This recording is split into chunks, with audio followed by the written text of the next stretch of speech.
Halo, perkenalkan nama saya Rafidal Muhammad, mahasiswa program studi Teknik Elektro, Fakultas Teknik Universitas Tanjung Pura, Pontianak.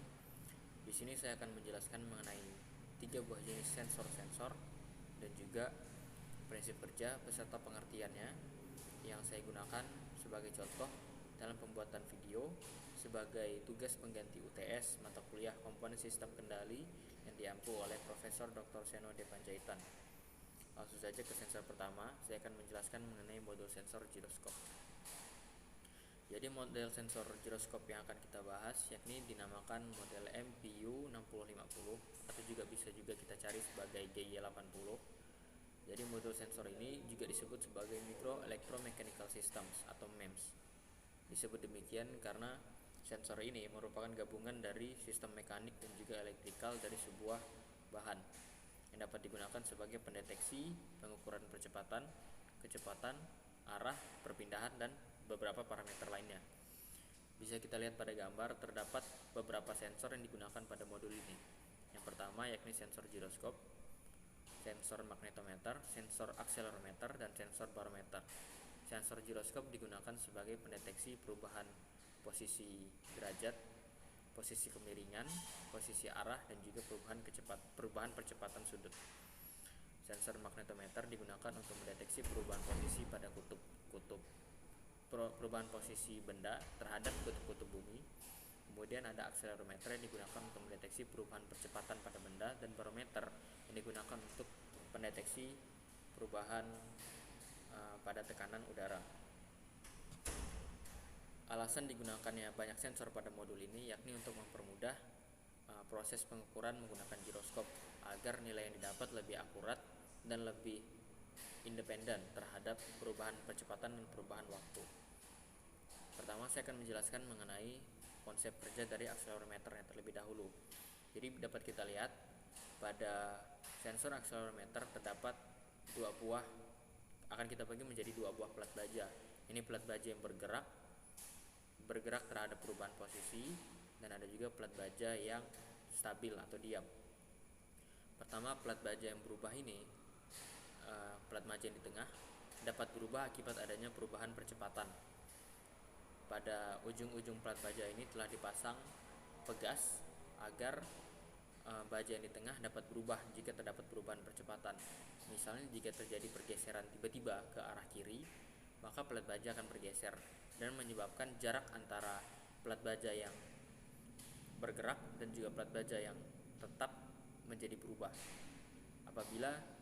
Apabila terjadi pergeseran ke arah kiri, maka akan terjadi perubahan posisi yang menyebabkan C1-nya menjadi mengecil dan C2-nya akan menjadi membesar.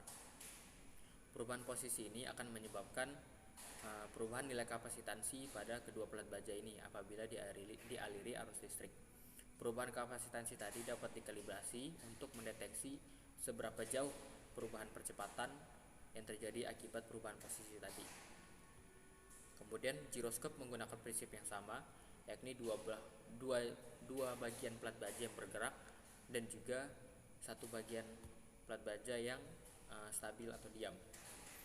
Jadi apabila terjadi perubahan posisi dapat terdeteksi oleh perbandingan jarak antara C1 dan C2 pada sensor ini.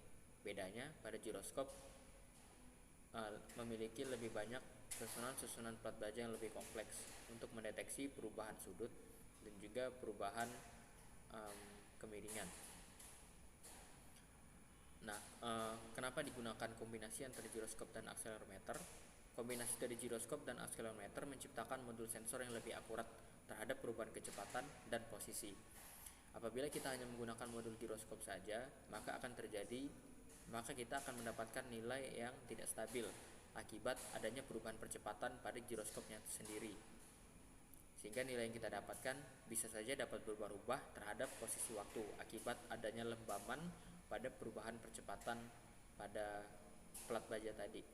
Namun jika kita juga mengkombinasikan dengan akselerometer, maka perubahan percepatan tadi dapat dikurangi dengan mendapatkan nilai percepatan yang sesungguhnya pada akselerometer, sehingga hasil yang didapat pada giroskop lebih akurat dengan cara mengkalibrasikannya terlebih dahulu dengan percepatan yang didapat melalui akselerometer.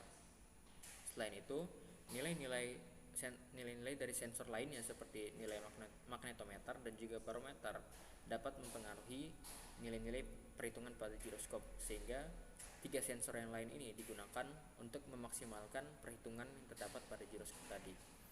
Nah, modul giroskop ini banyak digunakan pada robot-robot atau beberapa perangkat elektronik yang memerlukan sensor-sensor pergerakan yang sensitif terhadap perubahan sudut, perubahan kemiringan, dan perubahan posisi dan percepatan.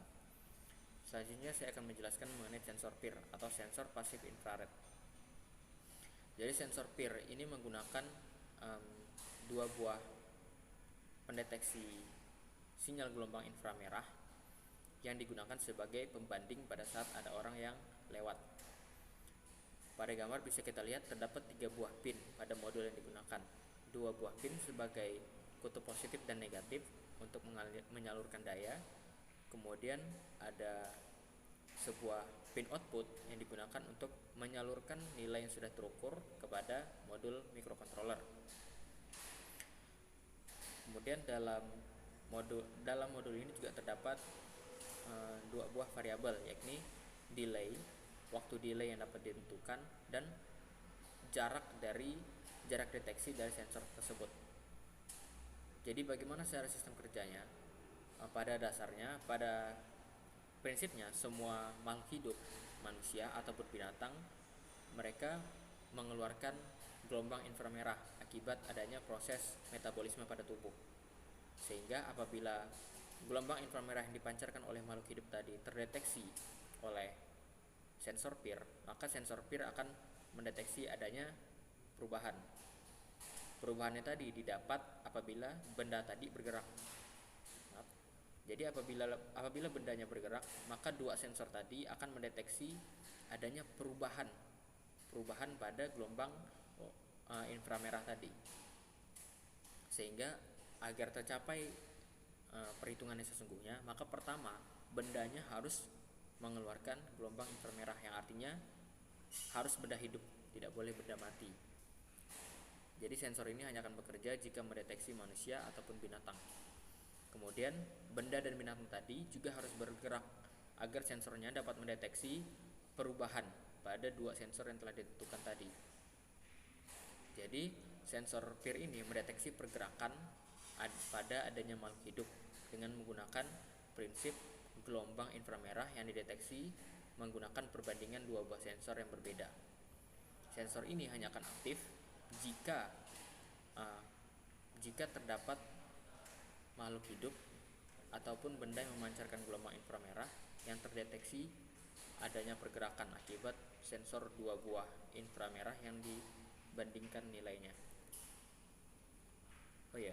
Untuk sensor PIR atau sensor pasif infrared ini banyak digunakan pada sistem-sistem lampu otomatis. Jadi lampunya hanya akan hidup jika ada makhluk hidup yang lewat. Apabila terdapat pergerakan lain seperti pergerakan angin atau pergerakan sampah jatuh dan lain semacamnya, lampu tidak akan mendeteksi adanya pergerakan dari makhluk hidup, sehingga lampu akan tetap mati. Dan biasanya akan dikombinasikan dengan delay time. Jadi sinyal akan diberikan pada saat ada pergerakan selama 10 menit. Jadi misalnya apabila ada benda bergerak dan selama 10 menit kemudian benda tersebut tidak bergerak kembali, maka sinyalnya akan mati dan lampu pun akan mati. Selanjutnya saya akan menjelaskan mengenai sensor kelembapan tanah. Jadi pada sensor ini terdapat 4 buah pin, 2 buah pin sebagai kutub positif dan negatif, dan 1 buah pin sebagai pin digital, dan 1 pin lagi sebagai pin analog. 2 pin digital dan analog tadi berfungsi sebagai output. Kemudian ada juga knob pengatur sensitivitas sebagai kalibrasi.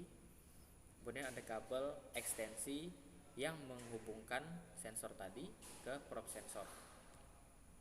Fungsi dari sensor kelembapan tanah ini adalah untuk mendeteksi banyaknya air yang terkandung di dalam tanah dengan mengalirkan arus antar batang sensor. Bagaimana cara kerjanya?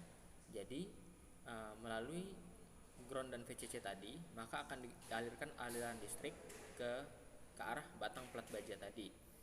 Nah, seperti kita tahu, air merupakan konduktivitas listrik yang sangat bagus.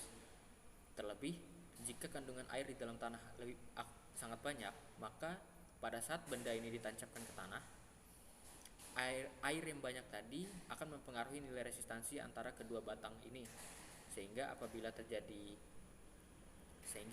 airnya lebih banyak, tentu listrik yang mengalir antara kedua plat baja ini akan lebih banyak, sehingga sensor akan mendapatkan output yang lebih besar. Output ini akan dikalibrasi menggunakan besaran kelembapan tanah. Jadi apabila tanahnya lebih basah, maka listrik yang mengalir antara kedua plat ini akan semakin banyak, sehingga output akan semakin besar dan sensor akan mendeteksi tanah yang lembab. Sebaliknya, jika tanahnya kering, maka akan sedikit terjadi konektivitas antara kedua plat ini akibat tidak adanya air. Tanah sendiri tidak cukup untuk menyalurkan listrik antar kedua plat ini, sehingga jika tidak ada air, maka sensor akan mendeteksi nilai konduktivitas yang rendah, sehingga akan disimpulkan bahwa tanah tersebut tidak lembab atau tidak ada konduktivitas di dalamnya. Baik, untuk sensor kelembapan tanah ini banyak digunakan pada sistem-sistem peralatan pertanian untuk IoT dan sebagainya macamnya. Itulah demikian tiga jenis sensor yang dapat saya sampaikan. Kurang lebihnya mohon dimaafkan. Sekian, terima kasih.